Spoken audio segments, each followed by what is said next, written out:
Hello students, this is Rajiv and you are learning on Aims Academy. तो अब हम करने जा रहे हैं बेटा अपना इंट्रोडक्शन ऑफ एक्सरसाइज 6.2, 6.1 और 6.1 का इंट्रोडक्शन और एक्सरसाइज ऑलरेडी अपलोडेड है। आप जाकर वहां पे चेक कर सकते हो जिन्होंने ये चैप्टर नहीं पढ़ा है।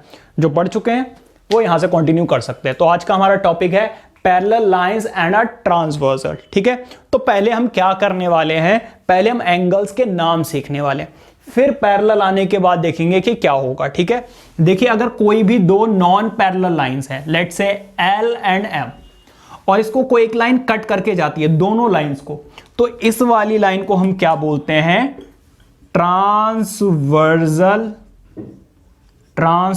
लाइन। ठीक है, अब देखिए इधर जब आप ऐसा करेंगे तो बहुत सारे एंगल्स फॉर्म होंगे, एक यहां पर होगा, एक यहां यहां यहां यहां यहां यहां यहां। तो मैंने इन सबको नेमिंग दे दी है 1 2 3 4। बार बार कौन लिखेगा, इतना ज्यादा है ना। तो अब देखिए इसके अकॉर्डिंग हमने क्या किया, इसको टू पार्ट्स में डिवाइड किया। पहला तो इंटीरियर एंगल्स, और जो दूसरा था वो था आपका एक्सटीरियर एंगल्स। ठीक है, इंटीरियर एंगल्स की अगर हम बात करें तो देखिए ये आपको ट्रांसवर्सल लाइन नजर आ रही होंगी, इसके अंदर वाले जो एंगल्स हैं वो इंटीरियर एंगल्स हैं। कौन कौन से एंगल आपको नजर आ रहे हैं, angle 3, angle 4, angle 5 and angle 6। ये सारे के सारे क्या हैं, इंटीरियर एंगल्स हैं। अब आप वैसे ही समझ गए होंगे, इन लाइंस के जो बाहर साइड में एंगल्स आपको नजर आ रहे हैं वो एक्सटीरियर एंगल्स हैं। कौन कौन से हैं वो, 1 2 7 एंड 8। Is that clear. अब देखिए इसके बेसिस पे अब हमने क्या किया और इसको क्लासिफाई किया। पहला जो हमारा केस था वो थे बेटा कॉरेस्पॉन्डिंग एंगल्स। भाई कॉरेस्पॉन्डिंग एंगल्स का क्या मतलब है, देखिए इधर ये ट्रांसवर्सल लाइन है। ठीक है, इसके जो साइड वाले एंगल है इस तरफ के या इस तरफ के, और इसमें भी एक इंटीरियर और दूसरा एक्सटीरियर। देखिए एक इंटीरियर दूसरा एक्सटीरियर, ये क्या है आपके कॉरेस्पॉन्डिंग एंगल्स हैं। इसी तरीके से 4 और 8 भी क्या है, एक इंटीरियर दूसरा एक्सटीरियर, इसको भी हम क्या बोलेंगे, कॉरेस्पॉन्डिंग एंगल्स। इसी तरीके से लाइंस के इस तरफ वाले 2 and 6 corresponding angles, 3 and 7 corresponding angles. ठीक है, तो यहां से आपको समझ में आ गया कि कॉरेस्पॉन्डिंग एंगल्स कौन कौन से हैं, 1 एंड 5 कॉमा, और कौन सा 4 एंड 8, और कौन सा है 2 एंड 6, फिर कौन सा है 3 एंड 7। ठीक है, इज दैट क्लियर। अब देखिए इधर इसके बाद और कौन से आते हैं आपके, एक आते हैं को इंटीरियर एंगल एंड को एक्सटीरियर एंगल। को का मतलब होता है साथ वाले, मतलब कि लाइन से दोनों इधर वाले या उधर वाले साथ वाले। अब को इंटीरियर बोलेंगे तो 4 एंड 5, को एक्सटीरियर बोलेंगे तो 1 एंड 8। इसी तरीके से उस तरफ देखिए, को इंटीरियर मतलब 3 एंड 6, को एक्सटीरियर मतलब 2 एंड 7। ठीक है, तो इसको भी हम फर्दर देखेंगे कौन कौन से, को इंटीरियर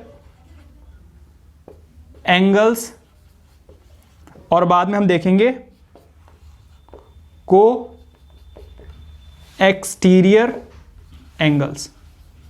कौन कौन से दिख रहे हैं आपको को इंटीरियर, देखिए आप खुद बता सकते हो अब तो, 4,5 एंड, और कौन सा है 3 एंड 3,6। ये है को इंटीरियर एंगल। को एक्सटीरियर की अगर हम बात करें तो 1 एंड 8। भाई देखो को एक्सटीरियर लाइन से बाहर वाले मतलब कि 1 एंड 8, एंड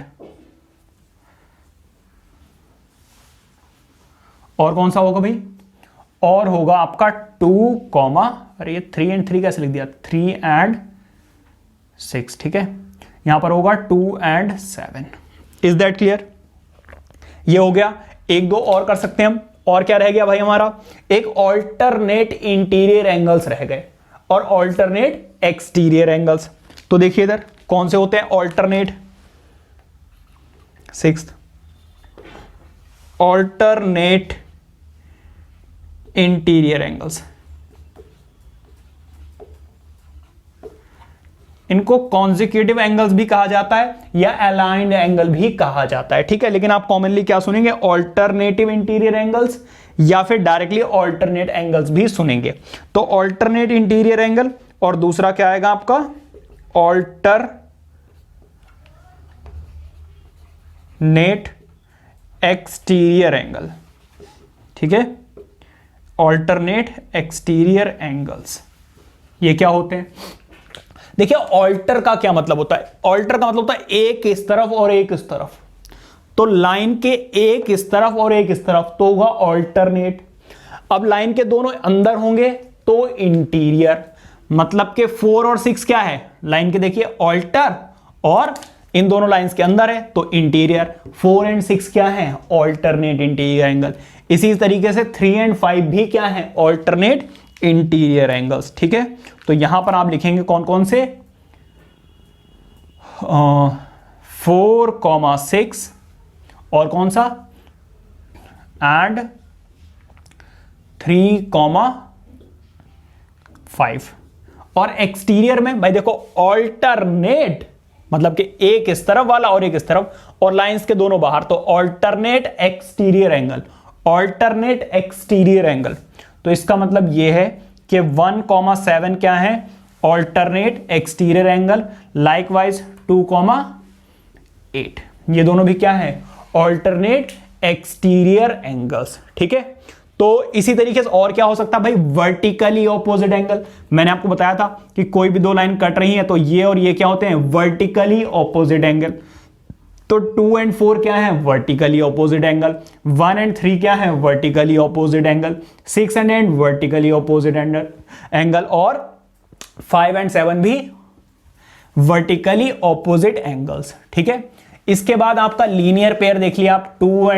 1 and 2 में, 3 and 4 में, 5 and 6 में, 7 and 8 में, यहां पर भी, यहां पर लीनियर पेयर तो बहुत सारे बन रहे हैं, ठीक है। तो ये पॉज कीजिए, अभी इसको इरेज करके देखते हैं बाकी क्या रहता है। Please note it down. आइए देखते हैं कुछ इंपॉर्टेंट बातें जो मैं आपको अभी बता देता हूं, बाकी अपने थ्योरम एग्जाम वगैरह तो देखेंगे ही, ठीक है। अगर ये दोनों लाइंस हो जाए पैरेलल तो याद रखना बेटा ये जो कॉरेस्पॉन्डिंग एंगल्स है ना ये इक्वल हो जाते हैं इनके। If two lines are parallel then their corresponding angles are equal. इसी तरीके से को इंटीरियर एंगल्स क्या हो जाते हैं? इक्वल। को एक्सटीरियर एंगल्स भी क्या हो जाते हैं? इक्वल। इसी तरीके से ऑल्टरनेट इंटीरियर एंगल्स भी क्या हो जाते हैं? इक्वल। और एक्सटीरियर एंगल्स भी क्या हो जाते हैं? इक्वल। ये बहुत इंपॉर्टेंट चीजें हैं जो आपको आगे काम आएंगी जब दोनों लाइंस पैरेलल हो जाती हैं। तो हम रीजन दिया करेंगे को इंटीरियर एंगल्स, तो इस वजह से हम लिख देंगे दोनों इक्वल है। क्यों? क्योंकि को इंटीरियर एंगल्स, ये दोनों एंगल्स इक्वल हैं। क्यों? Alternative interior angle. तो इस तरीके से आप रीजंस देकर वहां पर इक्वल बता सकते हो, ये नोट कीजिए। आइए देखते हैं कुछ बहुत ही ज्यादा important axioms and theorems. Note it down. तो आइए देखते हैं बहुत ही इंपॉर्टेंट पॉइंट्स। देखिए जैसे कि हम बात करें एक्सियम 6.3 की, क्या लिखा हुआ है ध्यान से रीड करेंगे और समझेंगे। मैंने सारे लिख लिए हैं। If a transversal intersects two parallel lines each pair of corresponding angles are equal. क्या कह रहे हैं वो? कि अगर कोई भी दो पैरेलल लाइंस हैं और कोई भी ट्रांसवर्सल लाइन इसको कट करके जा रही है तो इसके कॉरेस्पॉन्डिंग एंगल्स क्या होंगे? इक्वल होंगे। भाई ये कॉरेस्पॉन्डिंग एंगल्स हैं, ये कॉरेस्पॉन्डिंग एंगल है, और क्या है भाई? ये वाला कॉरेस्पॉन्डिंग एंगल है, ये कॉरेस्पॉन्डिंग, इसके साथ ये वाला कॉरेस्पॉन्डिंग। तो ये सारे के सारे कॉरेस्पॉन्डिंग एंगल से इक्वल हो जाएंगे, ऐसा उन्होंने बोल दिया, ठीक है। आइए यहां पर 6.3 देखते हैं। If a transversal intersect two lines such that a pair of corresponding angles is equal then two lines are parallel to each other। और अगर वो कह रहे हैं कि भाई ये वाला एंगल मान लीजिए 30 दिया हुआ है और ये भी 30 हो जाए, अगर दोनों एंगल्स इक्वल हो गए, अगर दो कॉरेस्पॉन्डिंग एंगल्स इक्वल हो गए तो लाइंस क्या हो जाएंगी, पैरेलल। मतलब कि उल्टा है, अगर लाइंस पैरेलल होंगी तो हम बोल सकते हैं भाई कॉरेस्पॉन्डिंग एंगल्स इक्वल होंगे, और अगर एंगल्स कॉरेस्पॉन्डिंग एंगल्स इक्वल हो गए तो भाई लाइंस क्या हो जाएंगी, पैरेलल। इतनी बात समझ में आ गई। चलिए देखते हैं अपने 6.2 थ्योरम क्या लिखा हुआ है। ये दोनों हमने कर लिया।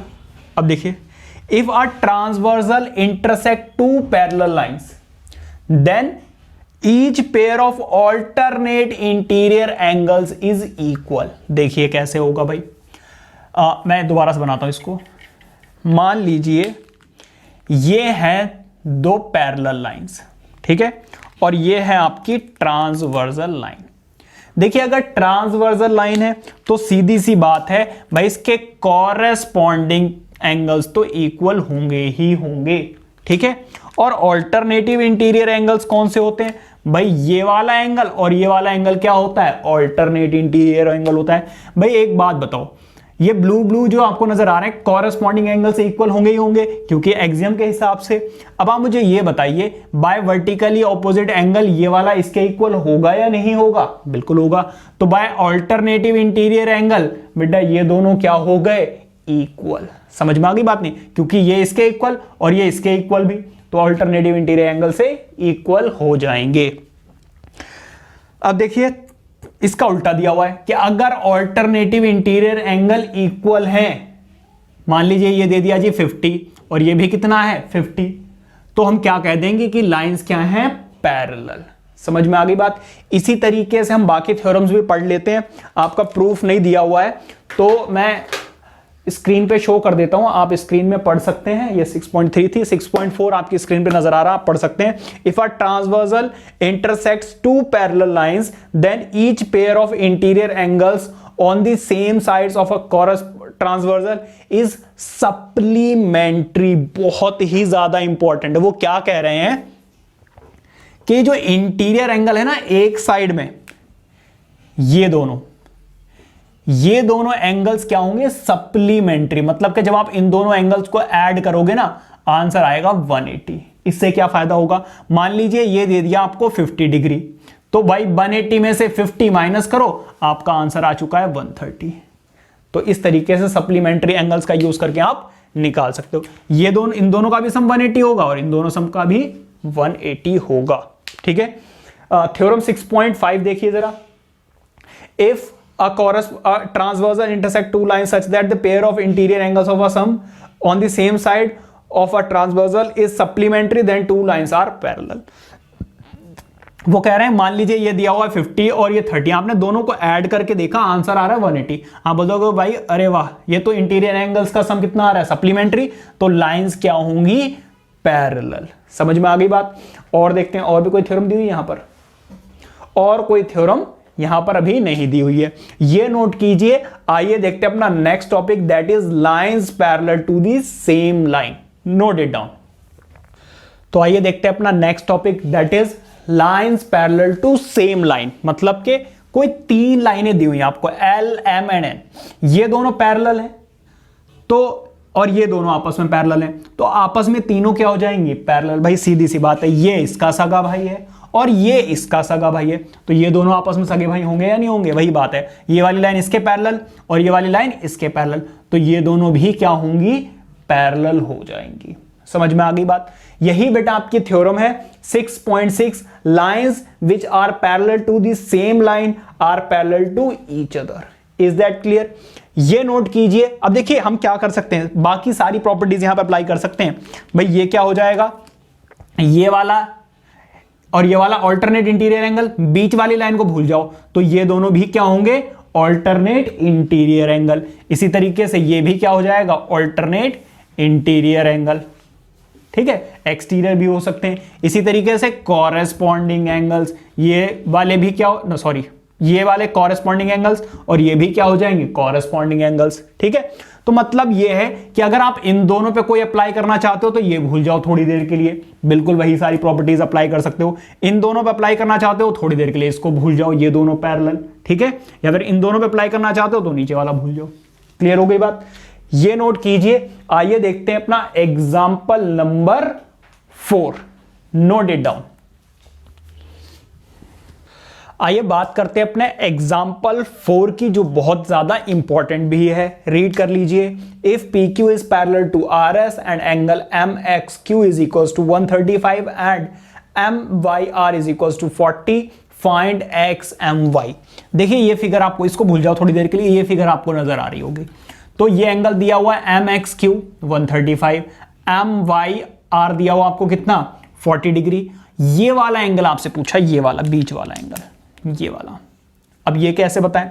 तो इसे बताने के लिए बेटा मैंने क्या की, थोड़ी सी कंस्ट्रक्शन कर ली ये यहां पर, और कंस्ट्रक्शन ऐसी की कि ये बना दी मैंने ए बी, जो कि पैरेलल है किसके, पी क्यू के भी और आर एस के भी। मतलब कि आपस में ये तीनों लाइनें क्या हो गई, पैरेलल हो गई। ठीक है, तो मैंने कंस्ट्रक्शन में क्या किया, ज्वाइन किया है या ड्रॉ की है मैंने, ड्रॉ ए बी या ए एम बी लिखना। ठीक है, A M B which is parallel to P Q which is parallel to R S.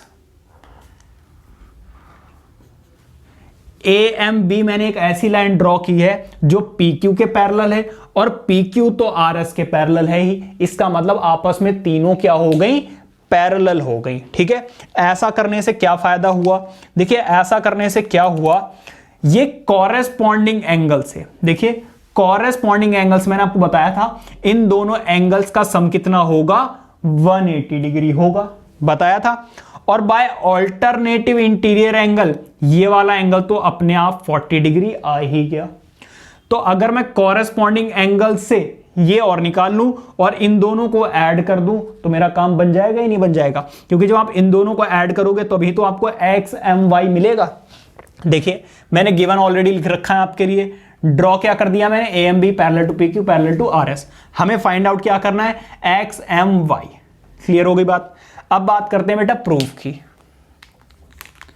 एक बात बताइए, angle Q X M plus angle X M B, ध्यान से देखिए, क्यू एक्स एम ये वाला angle plus X M B ये वाला एंगल, इन दोनों को जब आप ऐड करोगे आंसर कितना आएगा, 180। लेकिन बेटा ऐसे नहीं लिख सकते हो आप, आपको रीजन देना पड़ेगा। अगर आपने रीजन नहीं दिया तो आपके मार्क्स कट जाएंगे। ठीक है, ये हो गया। अच्छा एक बात बताओ, इसकी वैल्यू तो हमें ऑलरेडी पता है, क्यू एक्स एम की 135 मैंने पुट कर दी भाई, तो यहां पर 180, ये प्लस में उस तरफ जाकर क्या हो गया, माइनस, तो 180 माइनस 135 सॉल्व करेंगे, आपका आंसर आ जाएगा कितना, 5, 4 में से 1 गया तो 1, हाँ 7, 4, 47। समझ में आ गई बात। अब देखिए इधर मैं बोल रहा हूं कि एंगल बी एम वाई जो है वो इक्वल है एम वाई आर के। ध्यान से देखिए, मैं कह रहा हूं बी एम वाई ये वाला एंगल किसके इक्वल है, एम वाई आर के इक्वल है। रीजन क्या होगा भाई, सीधी सी बात है, ऑल्टरनेट इंटीरियर लिख दो या ऑल्टरनेट एंगल्स लिख दो, बात एक ही मानी जाएगी। ठीक है, अच्छा एक बात बताओ, ये तो कितने डिग्री का है, 40 डिग्री का, तो एंगल बी एम वाई भी कितने डिग्री का आ गया, 40 डिग्री। दोनों वैल्यूज हमारे पास आ चुकी हैं। अब देखो हमें कौन सा बताना है, हमें जी बताना था एंगल कौन सा वाला, एक्स एम वाई। देखो एक्स एम वाई ये कैसे मिलेगा आपको, अगर आप एंगल एक्स एम बी में क्या ऐड कर दो, बी एम वाई ऐड कर दो भाई, एक्स एम बी में ये इस वाले एंगल में बी एम वाई ये दोनों ऐड कर दो, तो आपको ये पूरा एंगल मिलेगा या नहीं मिलेगा, बस हो गया काम आपका। भाई ये वाला एंगल कितने डिग्री का, एक्स एम बी देखो अभी निकाला है 45, ठीक है, प्लस ये वाला एंगल कितने का, 40 का, तो जब आप दोनों को ऐड करोगे आपका एंगल एक्स एम वाई कितने डिग्री का आ जाएगा 85। क्लियर हो गया?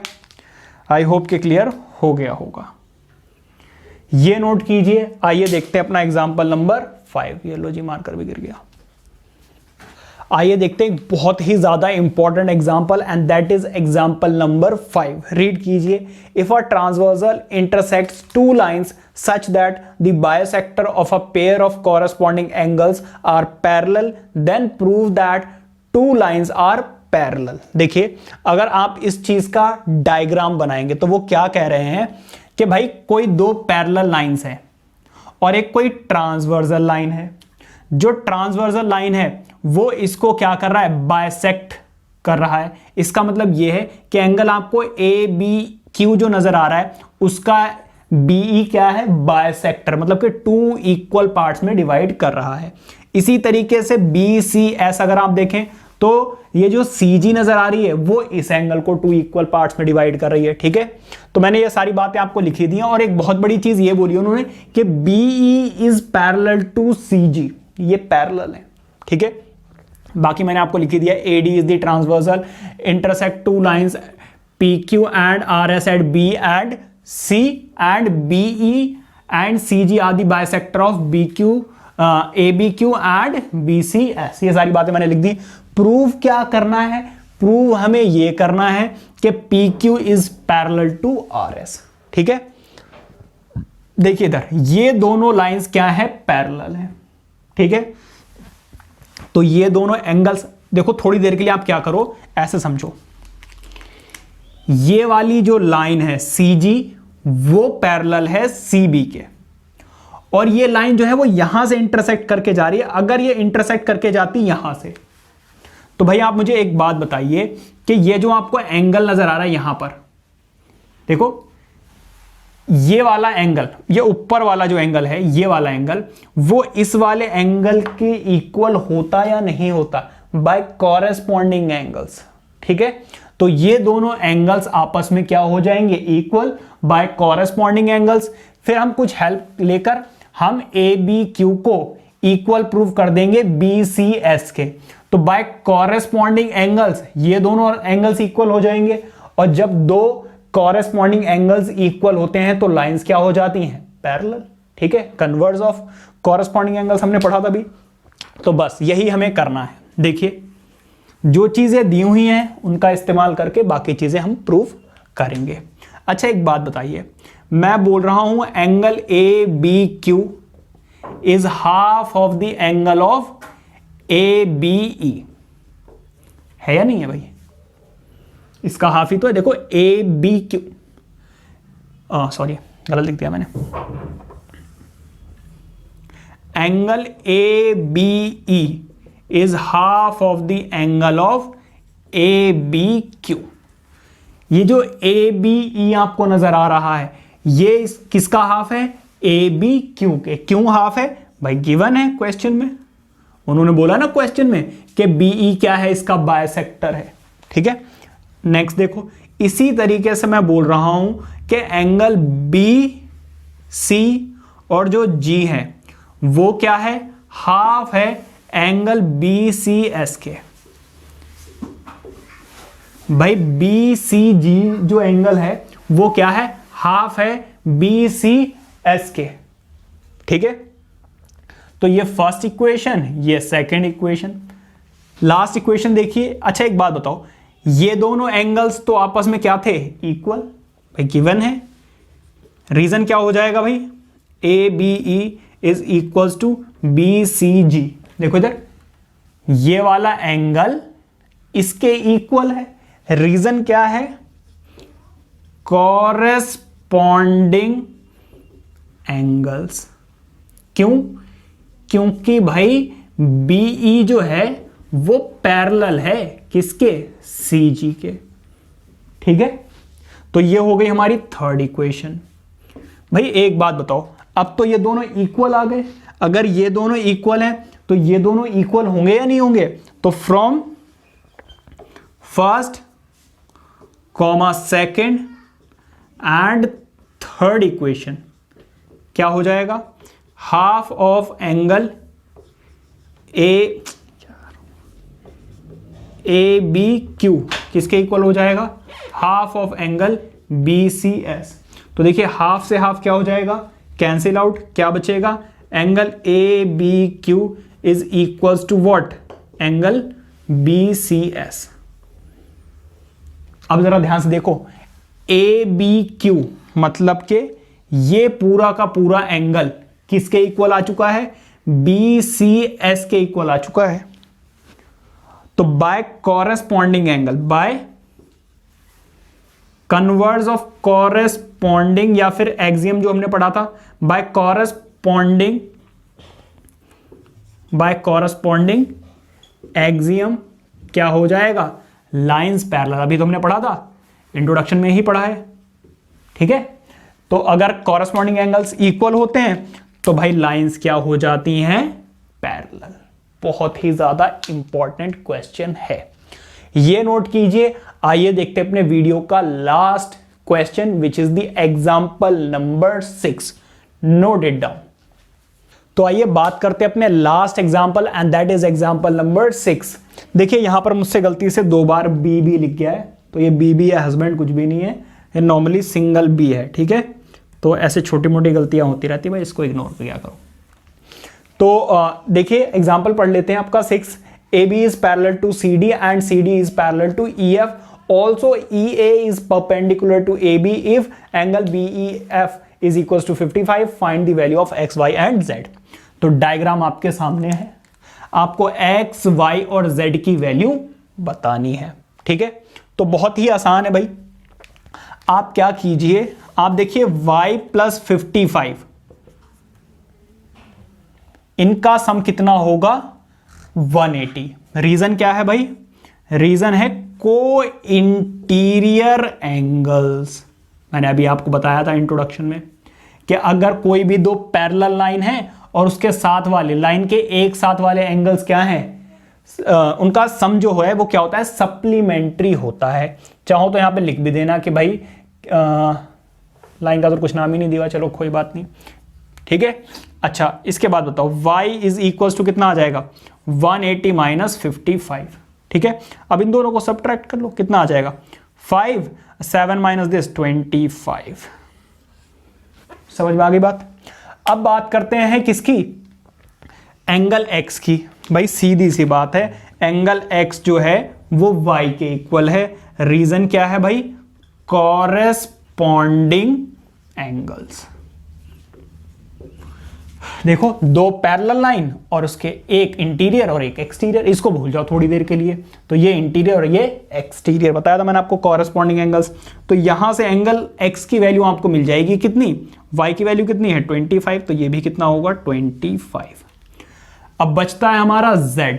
एक बात बताइए भाई, ये वाला एंगल और ये मतलब कि z प्लस 55 90 डिग्री एंगल के इक्वल होगा या नहीं होगा भाई। ऑब्वियसली देखो ये लाइन दोनों क्या है, पैरेलल, और ये परपेंडिकुलर भी है, ठीक है। तो रीजन आप चाहो तो लिख सकते हो को इंटीरियर, या फिर रीजन आप दे सकते हो व्हाट, के AE is perpendicular to what, EF, ठीक है, क्वेश्चन में दिया हुआ है। AE इज परपेंडिकुलर, हाँ एक दूसरे के परपेंडिकुलर है, ठीक है। अब देखो इधर ये प्लस में उस तरफ जाकर क्या हो जाएगा, माइनस। तो 90 माइनस 55 कितना आ गया भाई, 5 एंड 8 माइनस दिस 35, ठीक है भाई, ठीक है भाई 7, हाँ ठीक है। तो बेटा इसी के साथ हमारी ये वीडियो होती है ख़त्म, साथ के साथ हमारा इंट्रोडक्शन भी ख़त्म होता है। अगर आपको वीडियो अच्छी लगी और समझ में आया तो वीडियो को लाइक करके चैनल को अभी कभी सब्सक्राइब कीजिए और अपने बेल आइकन को ज़रूर ऑन रखिए, ताकि जैसे ही मैं आपके लिए नेक्स्ट वीडियो अपलोड करूं आपके पास नोटिफिकेशन आ जाए। और अपने फ्रेंड्स के साथ शेयर करना तो बिल्कुल मत भूलिए। नेक्स्ट वीडियो भी बहुत ही जल्दी आएगी, सो स्टे ट्यून्ड।